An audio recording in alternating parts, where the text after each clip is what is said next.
From the Center for Conscious Communication, this is Leading Life.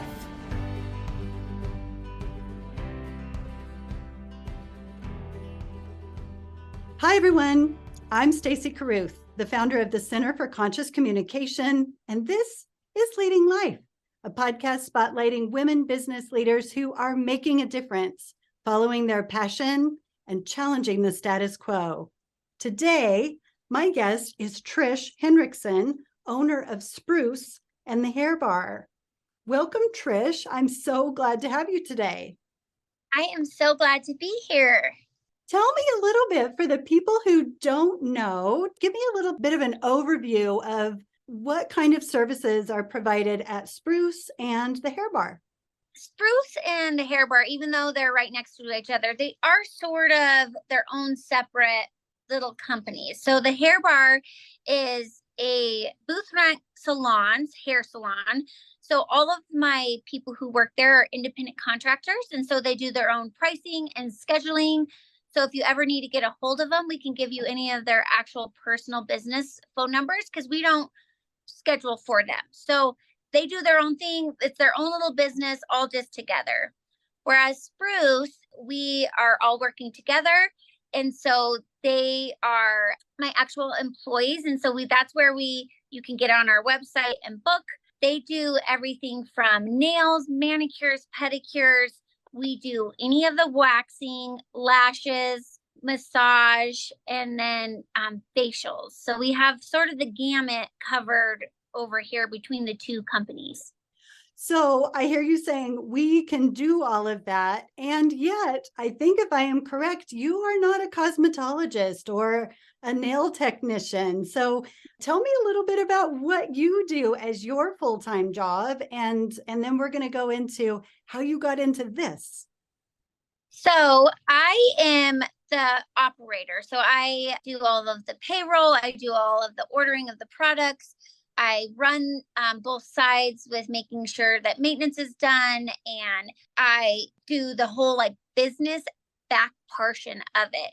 When it comes down to me actually doing your hair or nails, you wouldn't want me to touch you with a 10-foot pole. So it sort of works really good because we have a great team atmosphere where what I do helps them do their job. I couldn't do my job without them.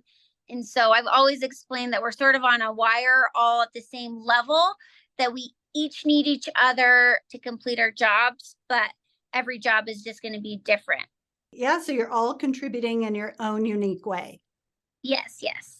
Now, you're also a radiation therapist, is that right? So I am. So that's actually what I went to school for, which is very far from cosmetology. But I went to school. I absolutely loved radiation therapy, but I started having babies. And so I have 3 babies that are absolutely amazing. And as everybody knows, babies like to get sick and they need a lot of attention. How our family works is me being a working mama makes me a better mama. And so I wasn't willing to give up my job, but I needed a little bit more flexibility. Because my husband's job does require his time a lot. So for him to take off all the time wasn't really feasible. But when you work at a company that relies on you, you can also not take all of that time off. So this was the best of both worlds. So I've always wanted to open a new business, and I got this opportunity. And so it gave me a little flexible schedule. So I can work hard at 11 p.m. when the kids are sleeping. It doesn't have to be that normal 8 to 5 spot. But yeah, so I am in the medical world. I absolutely, like I said, loved being a radiation therapist. I miss it sometimes, but I really do enjoy the flexibility, especially we've gone, as everyone knows, through COVID, and then there's different regulations now, and the kids can't go to school for so many days. And I don't know how I would have done it without that flexibility. So God really does have a plan for us and really knows what direction that he really wants us going in. So was there ever any crossover between radiation therapy and starting Spruce, or did you just quit your job and start Spruce? So I did just as needed. So if they needed something covered, it's really hard in these small towns for radiation therapy to get somebody to cover a Tuesday once a month kind of thing. Mm. And so I had that flexibility that I was able to go and do that. As the business has grown and my kids are busier, it's almost impossible to do both now. But for many, many years, I definitely, and it would just, like I said, be 1 or 2 days here and there, but I still got to keep up my skills with radiation therapy. So that was really fun. I was thinking about that. I think I would have had this limiting belief if I was going to open Spruce, which you opened first, and then the hair bar after that. But I think I would have had this limiting belief that I needed to be a nail technician, or I needed to know, how all of that worked in order to start the business. But you didn't let that stop you. So tell me a little bit about what inspired you and why you chose this business. So I'll go back to how it all started. One of my best friends, Jamie Morales, she approached me and she said, Trish, I have this opportunity. We have this amazing space with the Gaslight Social. Wyoming liquor laws are very, very sticky. In July of 2017, they made it so if you had a liquor license in your building, it would actually cover the whole building. And so she said, we have the opportunity to be able to serve our clients alcohol. So what goes good with alcohol? They can have like wine, or they can have a cocktail for girls' night, or just like to relax after work kind of thing. And so she's like, we don't have any like natural place to go and get nails done. So we very first started as a natural nail bar. And so, no, we did not know anything about doing nails. And that's what still sort of works for us, because I leave that expertise up to my girls who have been trained and have worked so hard and educated in that spectrum. And I can focus on what's really important to me. That being said, I have gone down 7 million different rabbit holes. We went to Denver and went to 10 different salons and got ideas of stuff that we liked and stuff that we didn't like.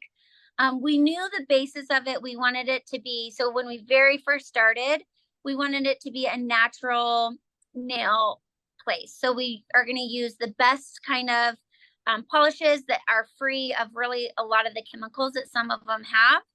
We're going to get our scrubs and lotions. We make them locally. Our Herbal Love Creations does it. She is absolutely amazing. She's done it for us since day one. So those were sort of our bases. We wanted to be as clean as it can. Unfortunately, nails do have chemical stuff in it, but there are way better options than some of them. And so that's the route that we decided to go.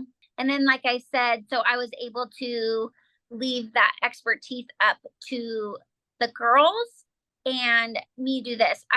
When we were going down all of these rabbit holes, there was actually quite a bit of businesses, of nail bars or nail places, that had like a couple were 2 lawyers that quit, and they were not cosmetologists. And it wasn't just like everyone has to be in the cosmetology world. It 100% probably would have helped me, but we have gotten by really well, and this works for our salon of us sort of just each having our little thing that we can focus on and really make it great. Yeah, it sounds like there's a real mutual respect amongst all of you in that way. Yes. Tell me a little bit about why natural was so important to you. Had you always been getting your nails done, and was there something that kind of spurred that on? My friend Jamie, like I said, we opened this together. So we were 50-50. And then unfortunately, she had some health issues and she wasn't able to continue in this. And so she's been my best friend since we were in first grade. And so she, at about a year, signed over complete ownership to me. So when I talk about where we started, that's who this Jamie person is. She was my best friend, and we had so much fun creating this place. It wouldn't be here without her. But for the last 4.5 years, it's just been sort of me riding solo as the ownership part of it. But I've always called her my hippie child, because she's always been very natural. She's into everything that's really good for your body and your mind. And so I sort of went after what her thinking was. And then the more research I did, it was crazy how much absorption we have through our nails, or even more so how much my nail techs work. They work 8 hours a day, 4 days a week, sometimes more. And so they're constantly in this stuff that can be very damaging for you. And so my priority is them, to keep them safe. And so we want to do that the best that we can. So if the less chemicals that they have to be touching every day is going to be great. The less chemicals we're giving to our clients who we want to come in every 2 weeks, way good. We don't want this stuff that's absorbing through our nail beds when we don't have to. Like, it's not like that's the only option. So we definitely wanted to do the better options for our clients and for our girls.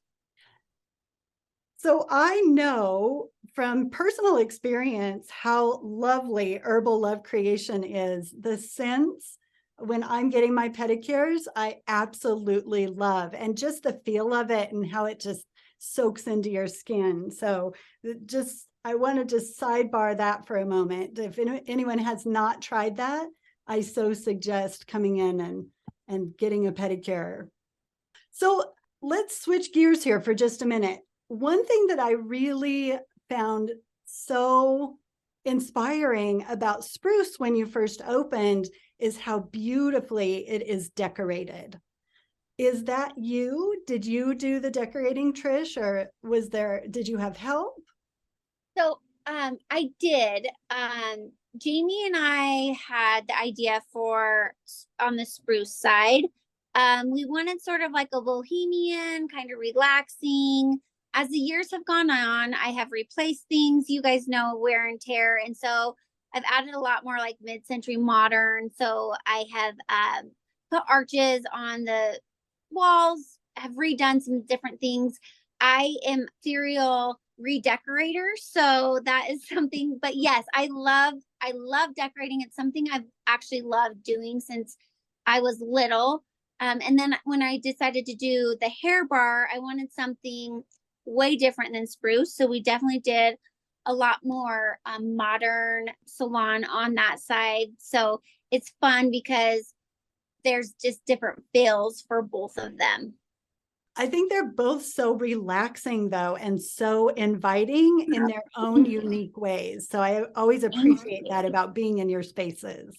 Oh, thank you. The cool thing is on the hair bar, I've hired out, but it's a local artist who actually did a couple murals on both of our walls. And I'm gonna have to tell you that name when I can think of it. But so I do like to hire like locals. So when you very first walk into the hair bar, there is those fun lines in all those different colors. So that was done by a local artist named Jessie Bell. And she's amazing. And then, like I said, we hired out the other part to another one. So I have 2 like women murals on there. That really is amazing. And how did you find them? How do you make these contacts? So I mean, it really is the social world with social media. You start to see these people here and there. And like for me, I'd rather hire them out than order something that's pre-done on Amazon. That way, I think our community can be always busy and always successful if more of us just reach locally for those kind of things sometimes than reaching out. Sometimes we have to. We are a small town, but what I can do locally, I really try to do locally.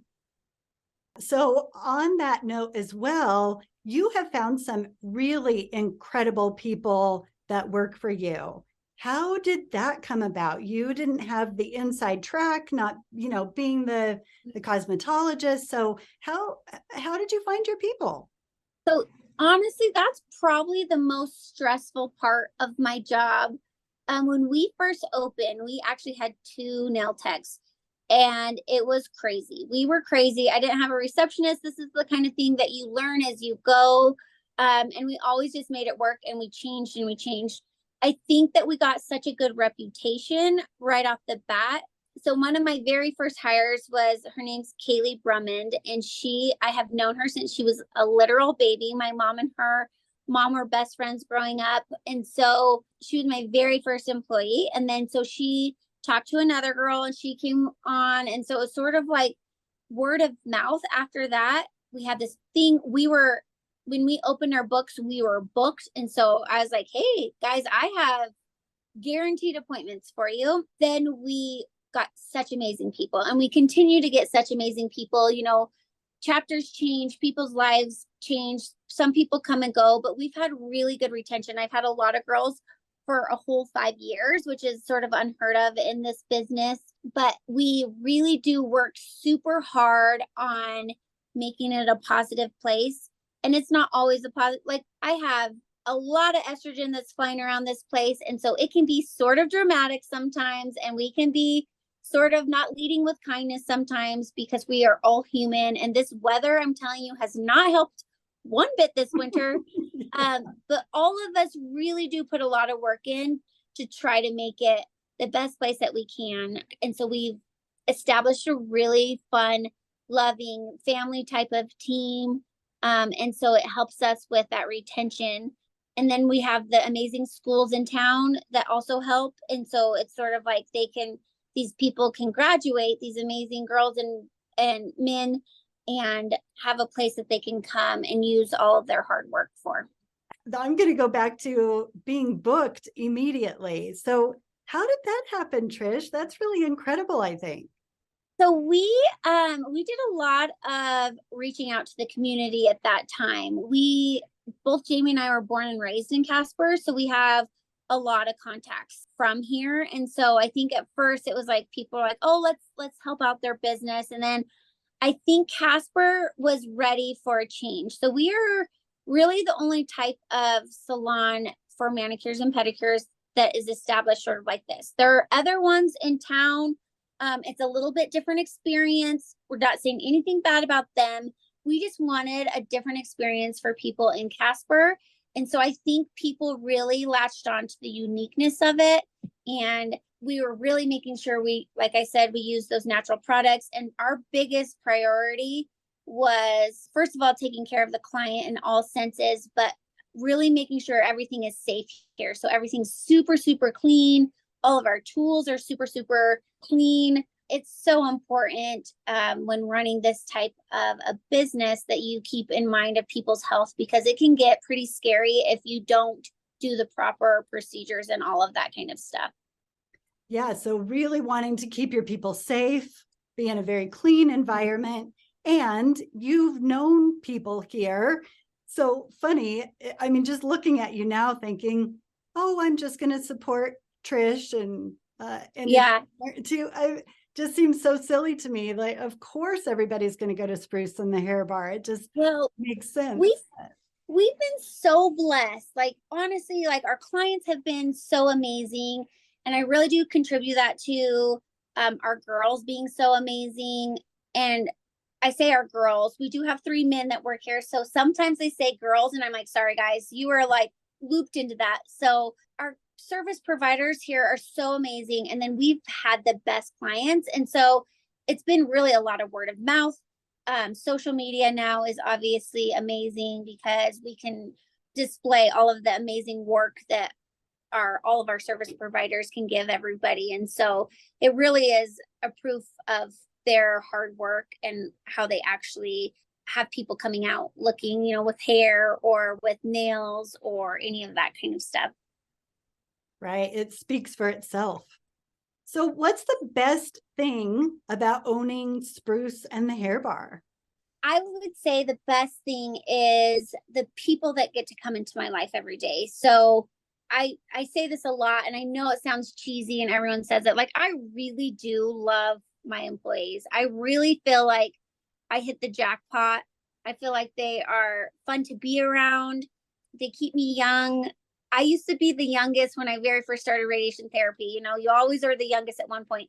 And then all of a sudden I opened this place and I am the oldest. And that is like a very weird swing for me. And so they keep me young. They're great. But then the clients coming in here, it's just a really upbeat, fun environment. There's a lot of laughing. There's a lot of love that's spread around. So I love that aspect. I love the challenge of running a business. I joke and say I'm going to become a serial entrepreneur because it's so fun to have an idea and put so much work and energy and thought into making something amazing and actually following through with it and actually doing all the things you need to do, and realizing you're going to make mistakes along the way. But every mistake is almost fixable. There's nothing that's so permanent that it's going to ruin your business. Definitely the challenging part of it is super fun. I've learned so much, and there's been hours of Googling and talking to people who own businesses and making mistakes and learning along the way. And I think that's the best part. So you're talking some about challenges as well, and Googling and overcoming those challenges. So what are your greatest challenges? So I think Googling? First starting off, I literally had no idea what it was to own a business. Like I didn't know the taxes or the regulations or, and it's different for every single person. And so for us, it started right off the bat when we were a complete remodel. So we gutted the whole place and redid it. And so all of the regulations with that, like what's required by the Wyoming State Board of Cosmetology. And I'm such a rule follower. So I want to make sure all my T's are crossed and my I's are dotted. Whereas that's a struggle in itself. Anybody who's done any kind of remodeling knows. Then it came down to like taxes and payroll and what's the best procedure for my money and at the end of the night, or how to order all the products efficiently. And that's the best part, I think, is you still learn every day. There's still different ways and better ways to do things that I'm constantly changing. And I just think that's what's so fun is it'll never be stagnant. There's always something to grow and learn with as your business grows and learns. So a lot of paperwork kinds of things, regulations, payroll, how to manage money, all of those kinds of things.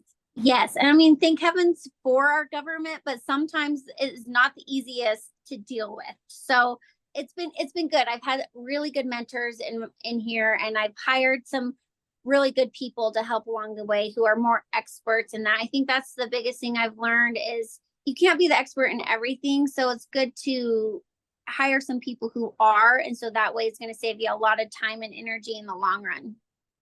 And did you find those people online, or how are you finding your help? I went to like my accountant was somebody we've known for a long time.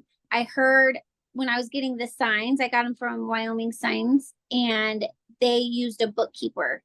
And so she does my quarterlies. There's different people who it's sort of like, it's how Casper works, I swear, with most everything. It's word of mouth and people who really have enjoyed and have liked businesses. And so we sort of, like I say, try to keep it local. And so we'll take a lot of people's word for good businesses, and it hasn't let me down yet. So let's go back to the challenges with people, or the estrogen that is flying around. I wonder, how do you deal with some of those issues? Is it a challenge? Do you have conflict that you're dealing with? Oh, yeah, that's huge. We just had all of our evals. So every year how are we doing? What do we need to fix? What do we need to work on? How do we need to grow, kind of thing. And so this year on 2023, we're really trying to focus on how we can fix the situation, or how we can let people affect us, and how we can lead with kindness, and it can make a whole place better rather than pointing fingers. I think we get in these places and we're with these people for, 30 hours a week. And so it's going to breed conflict. Like we said, that's something we really, really focus on and really, really work hard at. If we have any conflict in the shop, then our customers are going to feel the vibe change. And that's one thing that people usually really like about Spruce, is that we have a good vibe and we have people laughing and people like having fun and just good energy. So it is difficult because, I have 16 people just on the Spruce side, and not one of them is the same. And so I've definitely learned I have to approach each person on how it's going to work the best for them.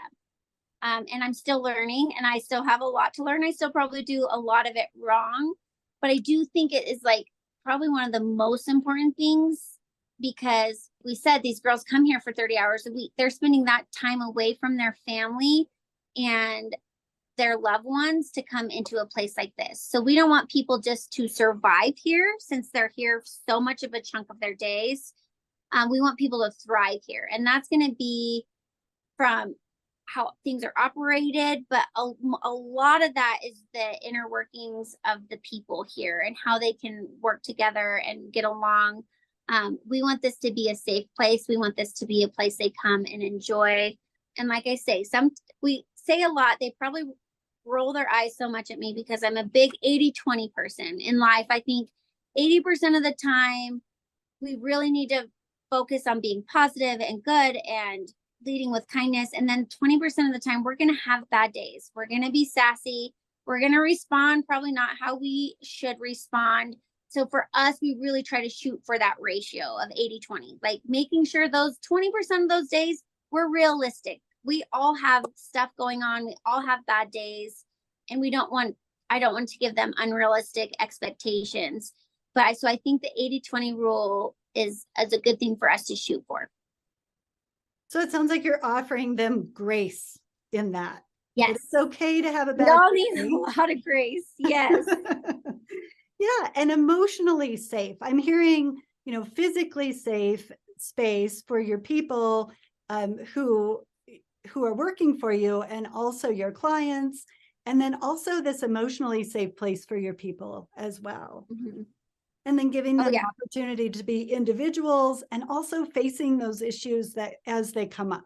For sure. I think we've sort of lost, I think we're trying to find it as a community, as a society of taking care of people's mental status just as much as we're taking care of people's physical status.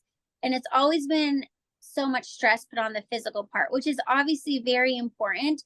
But the mental status is equally or more important than, like, we have to nourish people's mental state. And we have to realize that everybody's in a different mental state.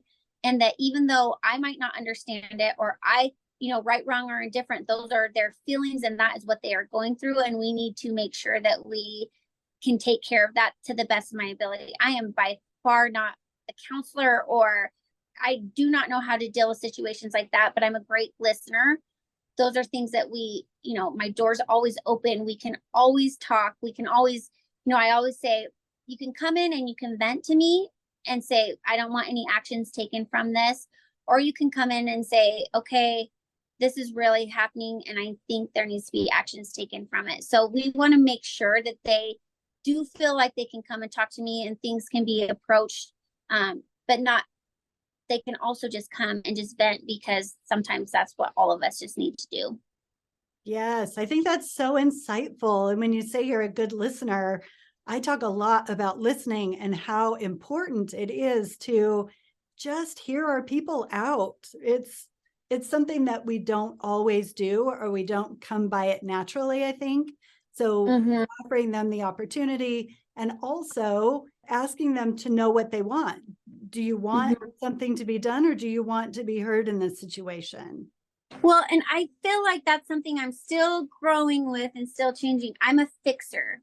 I've always been a fixer since the day I was born. I don't like people to be upset. I don't like people to be angry.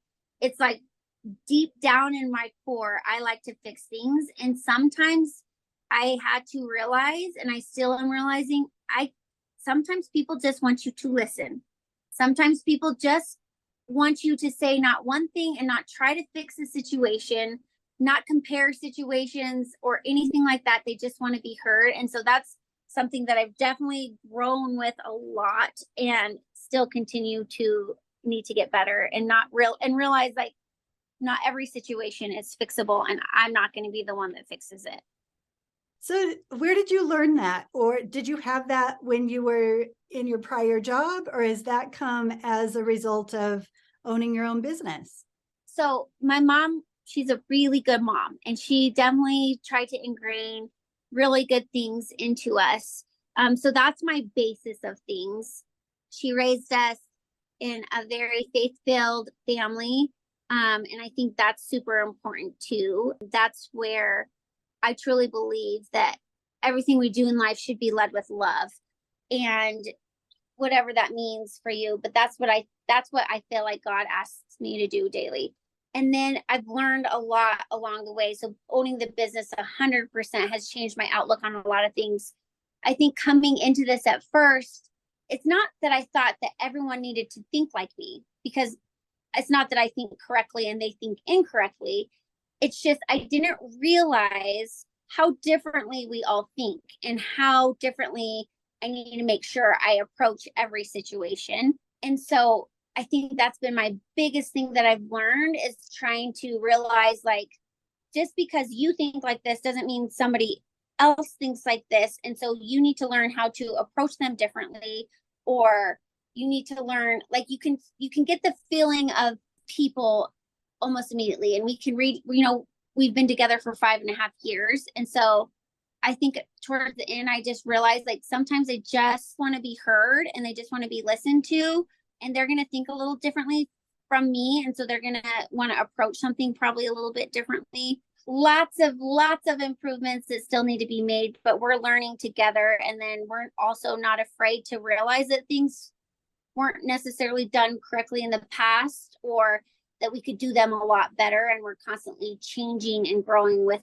the business. So lots of evolution. Lots. And we still have lots to go. So with that, on that note, I'd like to just kind of wrap this up by asking you, where are you headed in the future? Do you have an idea of what you might do next, or where growth might be? Our building now sort of limits us in growth because I only have so much square footage. Little things that we're going to do here in the future. And so this is something that I'm really trying to do, is just like pick a project and shoot for that and put my time and energy in that, and not be looking 10 years necessarily down the road. So just taking it more one step at a time. So I'm going to be getting a hydrofacial machine in, and I think that will be step up our facial levels a lot. They are, like, seriously so amazing. And so I'm excited for that. And then I have bought a sensory deprivation float pod 2 years ago.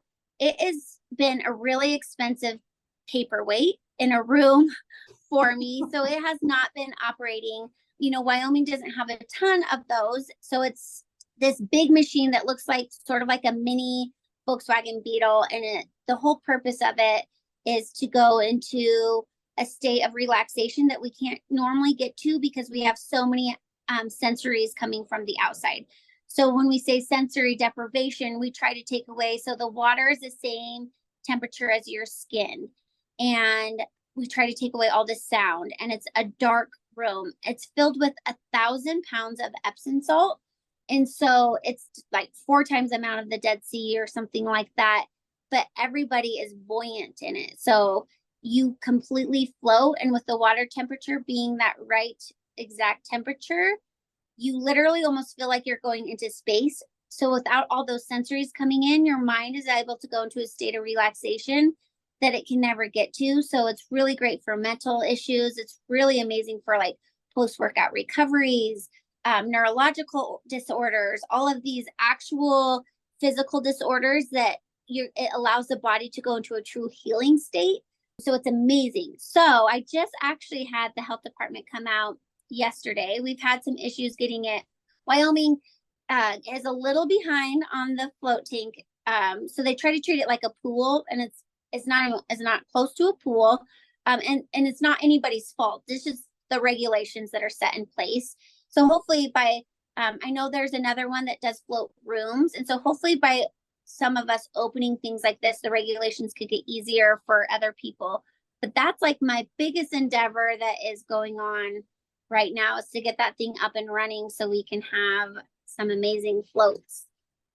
Ooh, lovely. So that's for all of us to look forward to in the near future. Yes. Are you thinking before summer, or what do you have in mind? Fingers crossed. I have every single thing for it. I have all of the testing tools. I have all of the salt. I have the machine. The room is actually ready. That's one of the murals that I had painted was in that room. It's a floating lady that goes across the ceiling. It's amazing. Oh, Burgundy Bloom. I remember her name. Yay. Burgundy Bloom, Nisha Yarger, and she is amazing. But yeah, so she painted this lady that looks like she's floating. It's so fabulous. So The part is now is getting the manufacturer to get what they need to do, and then getting some variances passed on it. And then so hopefully we'll be up and running as soon as we possibly can. Well, I am looking forward to that so much. I would love to try that out. Yes, you can be one of our first floats. That would be lovely. I feel so special. Thank you. Trish, thank you so much for joining me today and sharing about all of your evolution and all the great things that we can find at Spruce and the hair bar. And just getting to talk with you is such a treat. You have such a magnetic personality and such a great energy. I just was so thrilled when you said that you would join me here on my podcast. So thank you. Well, I appreciate it so much. I'm sorry, I'm a little bit of a rambler and I sometimes get off course. So I appreciate you guys hanging with me while I go down the route of one question. But I appreciate you having me on here and giving me the time of day. Absolutely. Thanks again. And I will see you the next time I'm in Spruce or the hair bar. Sounds like a plan. Thank you so much. Thank you. Bye-bye.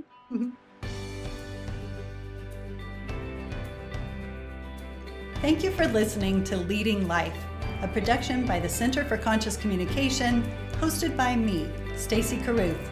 I'd like to thank Ty Pierce for his artwork and technical guidance. If you haven't already, make sure to follow Leading Life on YouTube, Apple Podcasts, or Spotify. And if you enjoy the show, leave us a 5-star review on Apple Podcasts. Thanks for listening, and catch you again next time.